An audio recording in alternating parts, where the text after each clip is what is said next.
বন্ধুরা, আমরা একটা গাছ বসানোর সঙ্গে সঙ্গে দ্রুত কাজ যাতে হয় বা গাছের ফুলও যাতে আসে সেই টিপসটা আমি তুলে ধরবো।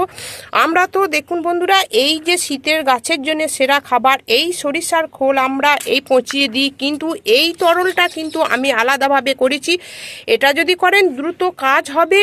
তার জন্যে আপনাদের যেটা নিতে হবে, এই রকম গোটা হলুদ সর্ষে আর এটা কালো সর্ষে আর এই রকম বাদাম, এইগুলো পরিমাণটা আপনারা 100 করে নেবেন এবং 2 থেকে 3 লিটার জলে আপনারা এটা একটু সামান্য 1 চামচ গুড় দিয়ে কমপক্ষে 10 দিন এইভাবে পচাতে হবে। প্রত্যেক দিন একবার করে এইভাবে লাঠি দিয়ে এটাকে ঘুরিয়ে দিতে হবে। তারপর আপনারা এর সঙ্গে 6 থেকে 7 লিটার জল এটা পাইল করে বন্ধুরা, এটা আপনারা অবশ্যই এটা প্রতিটি গাছে প্রয়োগ করবেন। দেখবেন এই যে সরিষার খোলের থেকে এটা দ্রুত কাজ হবে।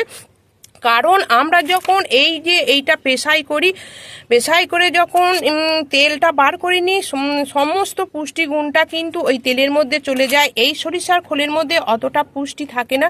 তাই আমরা যখন এইটা যদি আমরা সরাসরি এটা 24 ঘন্টা ভিজিয়ে রেখে যদি পেস্ট করে নিয়ে এই রকম লিকুইড তরলটা করতে পারি, তাহলে গাছে প্রয়োগ যদি করা হয় তাহলে গাছের রেজাল্ট তো এই রকমই দেবে। দেখুন এই বন্ধুরা, দেখতেই পাচ্ছেন আমার গাছের রেজাল্ট দেখলি